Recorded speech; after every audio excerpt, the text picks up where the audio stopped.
이제 조금씩 날이 좀 선선해지고 있는데 은혜 가운데 앞으로도 날마다 승리하는 그런 복된 삶이 되기를 간절히 소망합니다. 이 시간에는 이제 우리가 영상으로 함께 예배드리는데 거룩하게 있는 자리에서 하나님 앞에 예배 잘 드리기를 간절히 소망합니다. 이제 우리 8월달 표가 뭐예요? 하늘에 관한 내용으로 한 달 동안 살펴봤는데 오늘은 마무리하면서 하늘에 있는 영원한 집이라고 하는 제목을 가지고 함께 은혜 나누려고 합니다. 오늘 본문을 통해서 바울은 주님을 위해서, 주님의 교회를 위해서 애쓰고 있는데 어떤 힘으로 하고 있는지에 대해서 가르쳐 주고 있습니다. 한마디로 말하면 종말론적인 신앙을 가지고 하나님 앞에 아주 열심히 주어진 사명을 감당하고 있다. 그러면 종말론적인 신앙이 뭐냐? 오늘 본문을 통해서 몇 가지를 가르쳐 주는데, 하나는 하나님 나라의 영원한 영광을 바라보면서 일한다고 고백을 하고 있고요. 또 하나는 장차 주님이 재림할 때에 자신도 반드시 부활한다고 하는 확신을 가지고 일을 하고 있습니다. 그리고 마지막에 그리스도의 심판 때를 바라보면서 지금 일하고 있다, 이렇게 이야기를 합니다. 그러니까 지금 당장은 힘들고 어렵지만 이런 종말론적인 신앙을 가지고 내가 힘써서 일하고 있고 사명을 감당하고 있다. 마찬가지로 오늘 저와 여러분들에게도 이 험한 세상을 살아가면서 주를 위해서 헌신하고 봉사해야 되는데, 그러려고 하면 바울과 같은 종말론적인 신앙을 가져야 된다. 현재 우리가 눈으로 보고 듣는 것만으로는 하나님을 기쁘시게 해드릴 수가 없기 때문에 그렇습니다. 그러므로 우리는 믿음으로 주님을 바라봐야 됩니다. 믿음으로 부활의 영광을 바라봐야 됩니다. 믿음으로 그리스도의 심판 때를 바라봐야 됩니다. 그렇게 되면 어떤 환경이 오든지 어떤 고난이 오든지 우리는 변함없이 주어진 그 사명과 직분을 잘 감당하게 될 줄 믿습니다. 뿐만 아니라 이 세상은 악하기 때문에 우리를 끊임없이 미혹하게 되는데 그 미혹을 이기게 되고 우리는 거룩하고 의로운 삶을 살게 된다. 따라서 저와 여러분들은 이제 종말론적인 신앙을 가지고 마지막까지 하나님 앞에 서기를 바라고 이 땅에 사는 동안에 주어진 사명, 직분 잘 감당해서 하나님 앞에 섰을 때 인정받는 그런 삶이 되기를 간절히 소망합니다.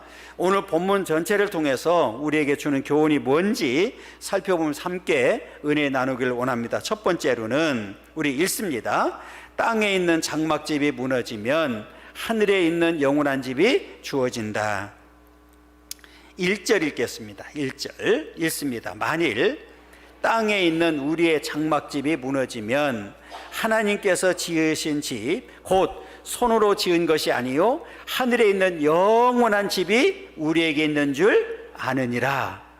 자, 여기서 이제 정리를 잘 해야 되는데, 땅에 있는 우리의 장막집이 무너지면 그랬어요. 그러면 장막집이 뭘까? 원어적으로는 천막입니다. 천막. 그런데 오늘 이 장막은 우리의 육체를 가리킵니다. 그러니까 이 말입니다. 바꿔서 말하면 만일 땅에 있는 우리의 육체가 죽게 되면, 이런 얘기입니다. 그러니까 이 장막으로 비유한 이유는, 우리의 육체를 장막으로 비유한 이유는 장막이 영구직이지 않잖아요. 낡아지면 다 해체해버리는 것처럼 우리의 육신도 이 땅에 있는 이 육신은 영원하지 아니한다. 그래서 반드시 천막이 낡아져서 해체되듯이 우리는 노쇠하고 늙어지면 죽게 되고 이제 흙으로 돌아가게 된다. 이 사실을 이야기하면서 무너진다고 하는 단어는 해체하다 이런 의미거든요. 그러니까 죽음을 의미하는 거예요. 그래서 그 장막집이 낡아서 해체되는 것처럼 우리의 육신은, 지금에 있는 육신은 이렇게 장막과 같이 반드시 무너질 때가 온다, 이걸 이야기하고 있습니다. 이제 중요한 사실은 이렇게 우리의 장막집이 무너지면 그걸로 끝난 게 아니다. 하늘에 있는 영원한 집이 우리를 기다리고 있다. 이제 이것을 우리에게 가르쳐 주는데, 하늘에 있는 영원한 집, 하나님께서 지으신 집, 곧 손으로 지은 것이 아니요 하늘에 있는 영원한 집 그랬거든요. 물론 1차적으로는 천국을 의미하지요. 그런데 오늘 본문에서는 바울이 무엇을 말하고 싶으냐면, 하늘에 있는 영원한 집은 우리들의 육신이 새로운 몸, 부활체를 가리킵니다. 그러니까 우리의 육신이 죽으면 반드시 새로운 몸으로, 새로운 부활체로 우리는 다시 살아나게 된다는 사실을 우리에게 보여주고 있는 겁니다. 그래서 이제는 그 바울이 이 사실을 이야기하는 이유는 뭐냐면, 우리는 이제 죽게 되면, 우리의 장막집이 무너지게 되면 바로 천국 가는 게 아니지요. 우리 영혼은 천국에 가지만 육신은 흙으로 돌아가게 됩니다. 이 말은 반드시 우리가 이제 거룩한 부활체로 되지 않으면 우리는 천국에 갈 수가 없다는 사실이에요. 그러면 거룩하고 완벽한 부활체가 되려고 하면 반드시 죽음이라고 하는 과정을 거쳐야 된다는 거예요. 그러니까 오늘 만일 땅에 있는 우리의 장막집이, 우리의 육체가 죽어지면 우리는 새로운 부활체를 통해서 하늘에 있는 영원한 집을 우리를 받게 된다. 이해가 됐죠? 자, 그래서 우리는 이제 이 죽음이 새롭게 되는 과정이라는 사실을 우리에게 가르쳐주고 있습니다. 그러면 우리 새로운 육체는 언제 완벽하게 변화되어서 영과 육이 함께 구원받게 되느냐, 이제 이게 중요하잖아요. 우리 성경에서 가르쳐 주셨습니다. 고린도전서 15장 51절부터 52절입니다. 읽습니다.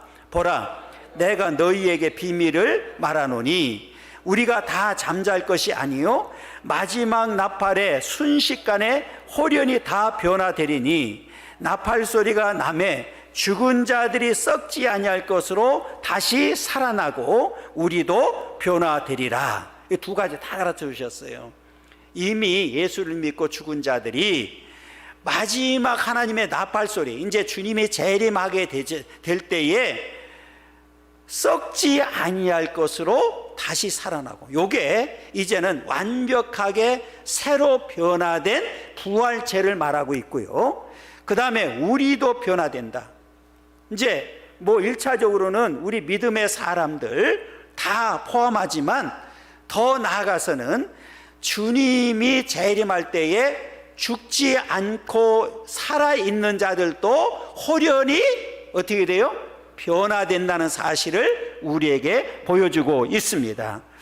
여러분, 이렇게 반드시 죽음의 과정을 통해서 우리가 완벽하게 새로운 육체를 입게 된다는 사실을 우리에게 가르쳐주고 있습니다.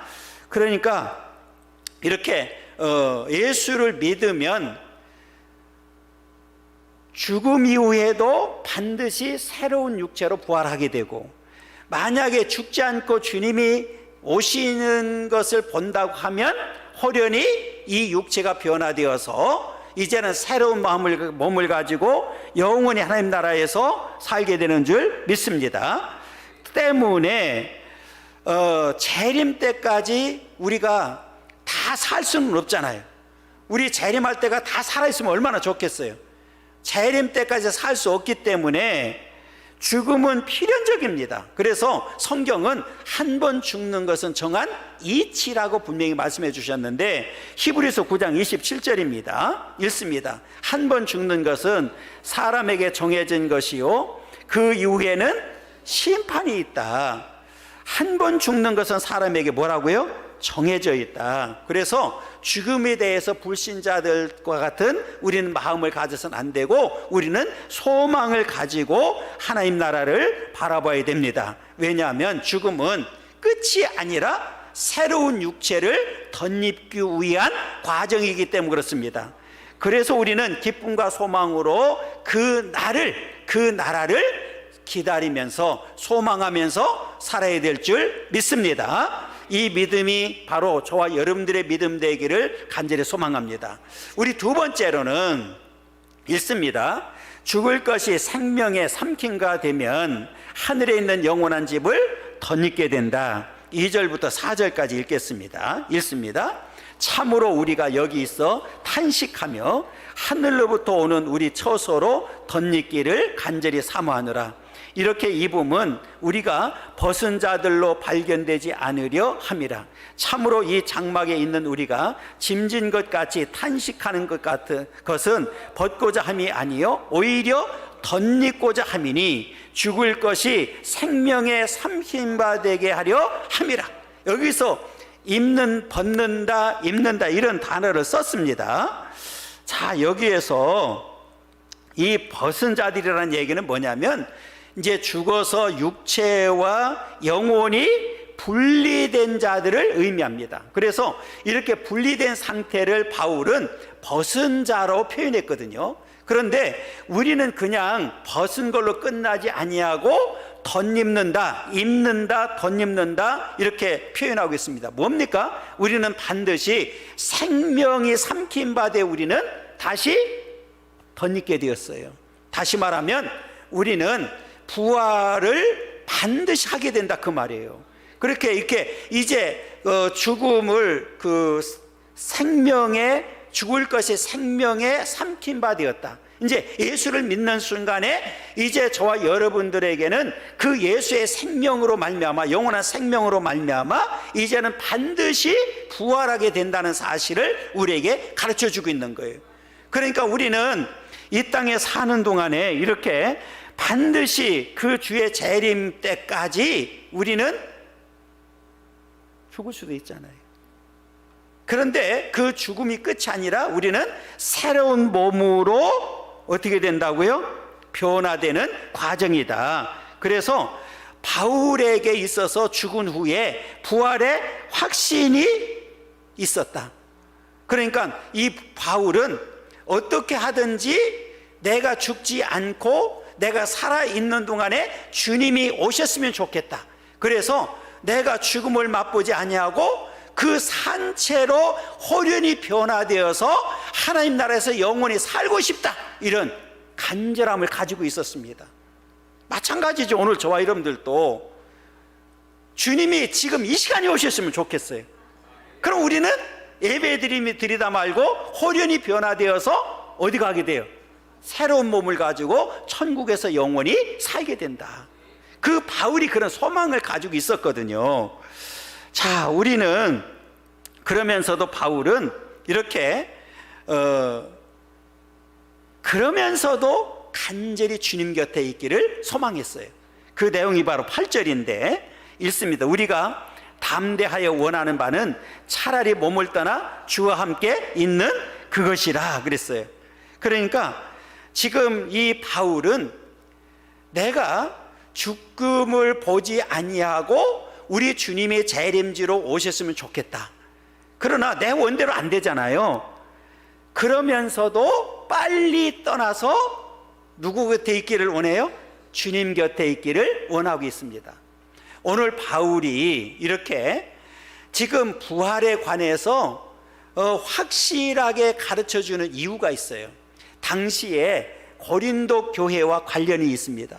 이 고린도 교회 성도들은 이원론적인 사상, 다시 말하면 헬라 철학의 사상의 영향을 받아서 이원론적으로 받아들였어요. 부활을 뭘로 받아들였냐면 이 사람들은 영은 깨끗하다. 그런데 육은 추하고 더럽다고 봤어요. 그러니까 지금 이들은 따라서 육체의 부활을 거절한 거예요.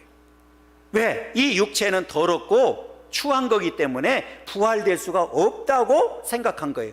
그러니까 바울이 이렇게 우리는 확실하게 부활이 있습니다. 우리가 살아있을 때에 주님이 오셔도 우리는 홀인이 변화되고, 설령 주님이 재림하시기 전에 우리가 죽는다 할지라도 마지막 하나님의 나팔 소리가 울려 퍼지게 되면 우리는 반드시 새로운 몸으로 부활하게 됩니다. 새로운 육체가 되어서 영과 육이 함께 구원을 받게 됩니다. 이렇게 가르치니까 고린도 교회 성도들이 앞에 말씀드렸던 대로 이율론적인 사상을 가지고 있어서 육체적인 부활을 거절해버린 거예요. 그러면서 바울이 전하는 이 부활을 거짓말이라고 받아들이게 된 겁니다. 그래서 이 바울이 확신을 가지고 우리에게 이렇게 이제 전하고 있는데, 여러분, 우리 주님께서도 뭐라고 말씀하셨습니까? 요한복음 11장 26절입니다. 읽습니다. 무릇 살아서 나를 믿는 자는 영원히 죽지 아니하리니 이것을 내가 믿느냐? 무릇 살아서 나를 믿는 자는 영원히 죽지 않는다. 그러니까 우리에는 이미 뭐를 가지고 있어요?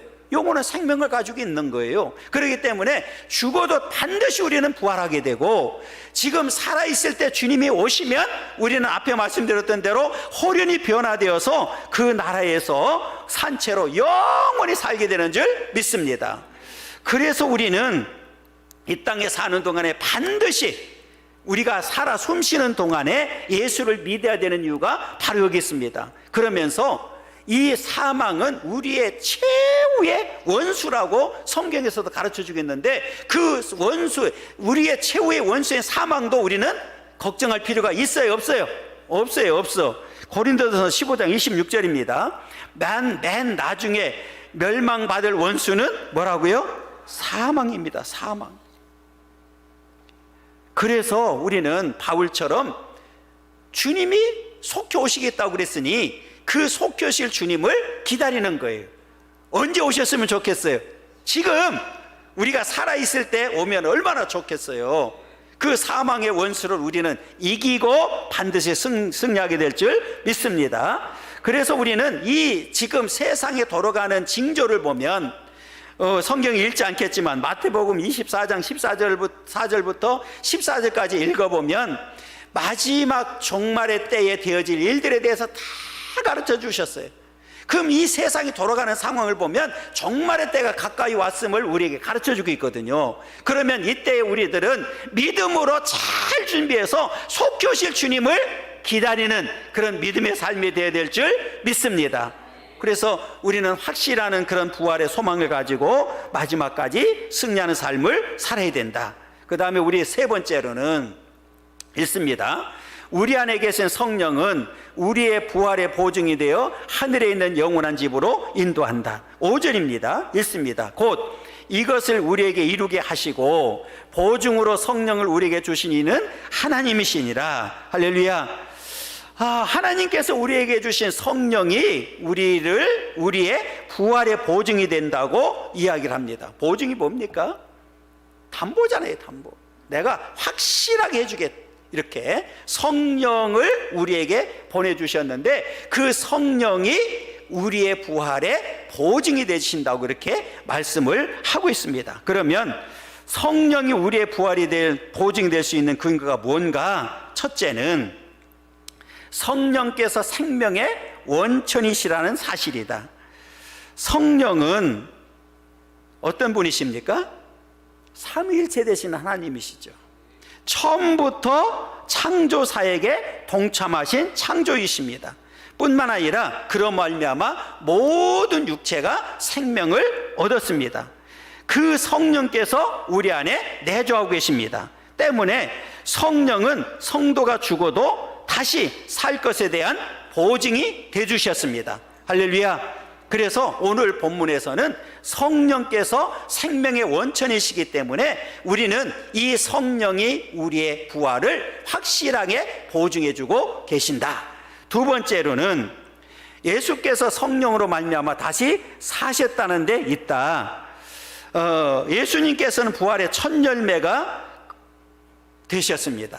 그래서 이제는 앞으로 예수에게 속한 모든 자들도 부활한다고 분명하게 선언하셨습니다.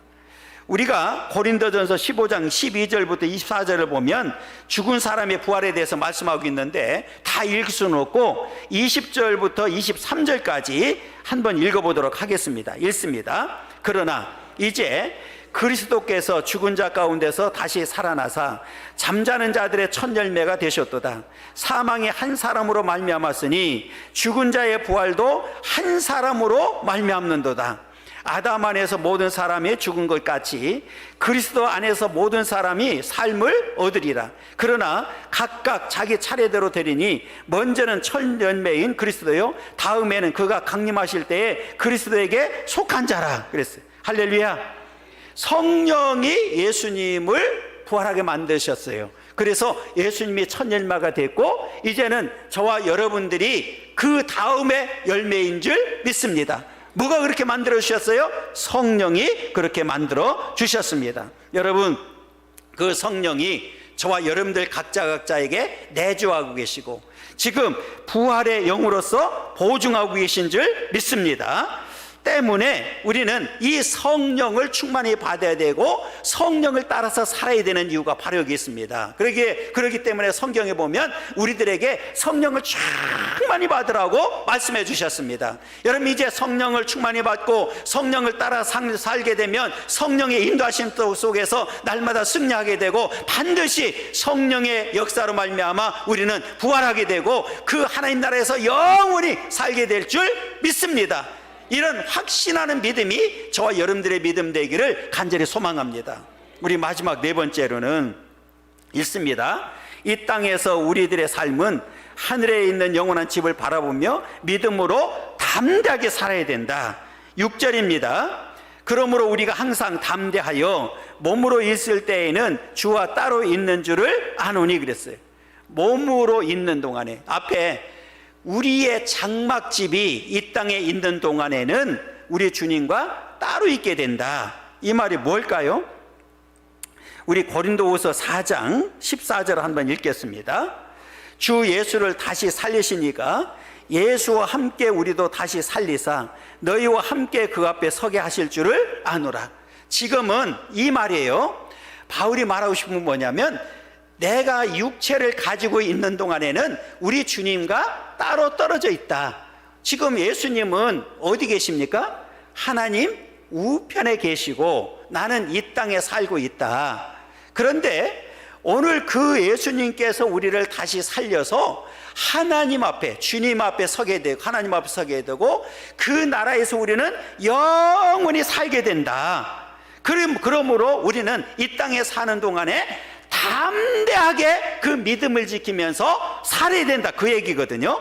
그러면 우리는 담대할 수 있는 이유가 뭐가 있느냐? 첫째는 읽습니다. 주님께서 다른 보혜사인 성령으로 우리와 함께 계시기 때문에 그렇습니다.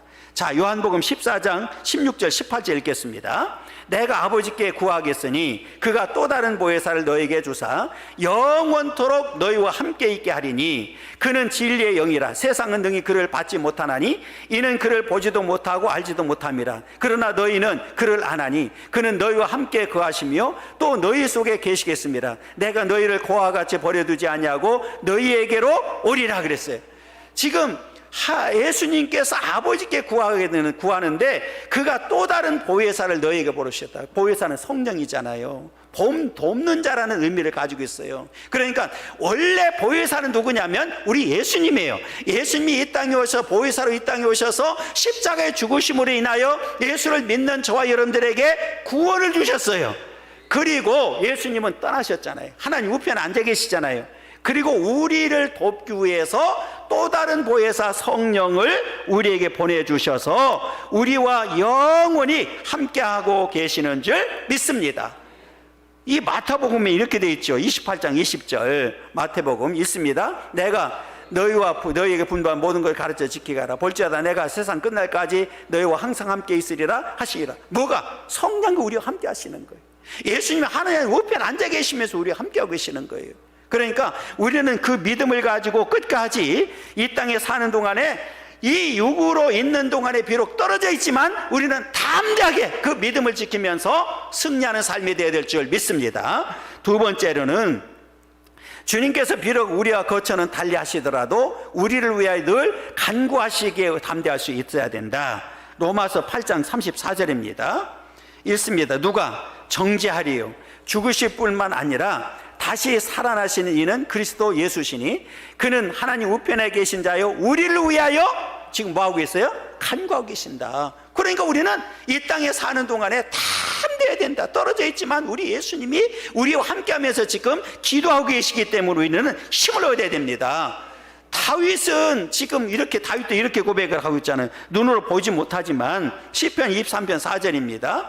내가 사망의 음침한 골짜기로 다닐지라도 해를 두려워하지 않을 것은 주께서 나와 함께 하심이라. 주의 지팡이와 막대기 나를 안위하시네다 그랬어요. 여러분, 지금 저와 여러분들을 이렇게 돕고 계시는 줄 믿습니다. 함께 하고 계시는 줄 믿습니다.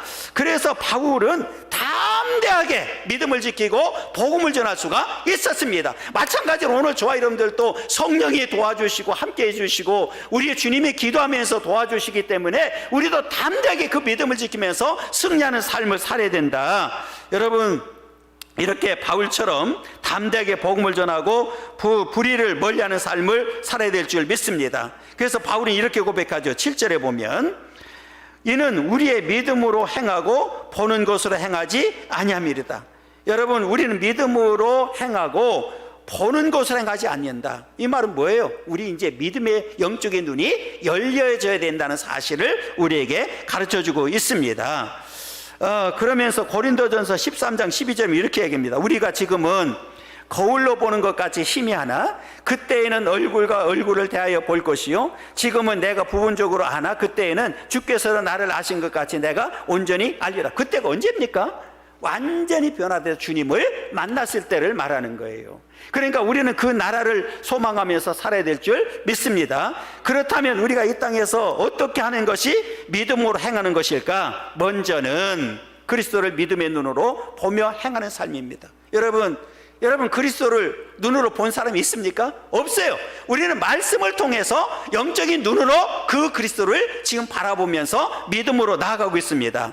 요한복음 20장 29절입니다. 예수께서 이르시되 너는 나를 본고로 믿느냐? 보지 못하고 믿는 자들은 복되도다 하시니라. 할렐루야. 그럼 누가 복된 자들입니까? 바로 저와 여러분들이 복된 자입니다. 이제는 그분을 믿음의 눈으로 바라보면서 그 믿음을 지키면서 나아가는 삶이 되어야 된다. 둘째는 보이지 않는 하늘의 영광을 믿음으로 보고 행해야 된다. 보이지 않는 하늘의 영광이 뭡니까? 여러분, 이스라엘 백성들에게는 가나안 땅이었잖아요. 오늘 저와 여러분들에게는 뭡니까? 영원한, 하늘에 있는 영원한 집, 천국이 저와 여러분들에게 기업인 줄 믿습니다. 지금 보이지 않지만 믿음으로 가는 나라라는 말이에요. 자, 고린도후서 4장 18절 읽겠습니다. 우리가 주목하는 것은 보이는 것이 아니요 보이지 않는 것이니 보이는 것은 잠깐이요 보이지 않는 것은 영원함이로다. 우리에게 영원한 기업이 기다리고 있는 줄 믿습니다. 마태복음 18장 10절입니다. 삼가 이 작은 자 중에 하나도 없인 여기지 말라. 너에게 말하노니 그들의 천사들이 하늘에 계신 내 아버지의 얼굴을 항상 배웁느니라. 천사가 항상 배우는 사실처럼 우리도 반드시 하나님을 항상 배웠고 그 나라에서 영원히 살게 되는 날이 온다는 사실을 우리에게 분명히 가르쳐주고 있습니다. 이 확신하는 그런 믿음, 이제 우리가 보지는 못했지만 그 믿음으로 하나님 나라를 기업으로 받게 된다는 사실을 보면서 가는 믿음을 말하고 있는 거예요. 우리 세 번째로는 그리스도의 사랑을 믿고 사는 것이 믿음으로 행하는 삶입니다. 갈라디아서 2장 20절입니다. 내가 그리스도와 함께 십자가에 못 박혔나니 그런즉 이제는 내가 사는 것이 아니요 오직 내 안에 그리스도께서 사시는 것이라. 이제 내가 육체 가운데 사는 것은 나를 사랑하사 나를 위하여 자기 자신을 버리신 하나님의 아들을 믿는 믿음 안에서 사는 것이다. 하나님이 나를 사랑했어요. 예수님이 나를 사랑해서 십자가에 못 박아 죽으셨어요. 그 사랑을 우리는 믿음으로 행하는 삶을 살아야 된다. 더 나아가서 로마서 8장 38절 39절입니다. 내가 확신하노니 사망이나 생명이나 천사들이나 권세자들이나 현재일이나 장래일이나 능력이나 높음이나 기쁨이나 다른 어떤 피조물이라도 우리를 우리 주 그리스도 예수 안에 있는 하나님의 사랑에서 끊을 수 없으리라. 여러분, 이 확신하는 사랑을 갖게 되면 우리는 이 땅에 사는 동안에도 이 사랑을 실천하면서 믿음으로 살게 됩니다. 여러분, 이 믿음이 바로 저와 여러분들의 믿음 되기를 간절히 소원합니다. 그 사랑을 갖게 되면 우리는 하는 모든 것들이 사랑의 원동력이 되어서 그 사랑을 적극적으로 실천할 수가 있고 그 사랑으로 말미암아 이 세상을 넉넉히 이기게 될 줄 믿습니다. 우리 네 번째로는 그리스도의 심판을 유념하고 사는 것이 믿음으로 행하는 삶입니다. 10절입니다. 이는 우리가 다 반드시 그리스도의 심판대 앞에 나타나게 되어 각각 선악간의 그 몸으로 행한 것을 따라 받으려 합니다. 잘못하면 여기서 선악간에 그랬으니까 선과 우리가 잘한 일, 착한 일? 아니요. 예수를 믿었느냐 안 믿었느냐, 네가 정말 예수를 믿고 영원한 생명을 가졌느냐 안 가졌느냐, 네가 부활의 확신을 가지고 살았느냐 안 살았느냐, 여기에 달라지는 거예요. 그래서 우리는 반드시 심판대 앞에 선다는 사실, 앞에 말씀드렸잖아요. 바울이 그렇게 힘있고 생명있게 그 사명을 감당하고 직분을 감당하면서 복음을 전할 수 있었던 이유가 뭐냐? 오늘 종말론적인 신앙을 가졌기 때문에 가능했습니다. 마찬가지로 오늘 저와 여러분들도 이 종말론적인 신앙을 갖게 되면 반드시 저와 여러분들도 승리하게 될 줄 믿습니다. 여러분, 우리의 이 땅에 있는 우리의 장막집이 무너지면 끝이 아니라 하나님의 손으로 지은 집, 하늘에 있는 영원한 집이 우리를 기다리고 있는 줄 믿습니다. 여러분, 그 나라를 소망하면서 마지막까지 끝까지 믿음을 지켜서 반드시 승리하는 삶이 될 수 있기를 간절히 소망합니다.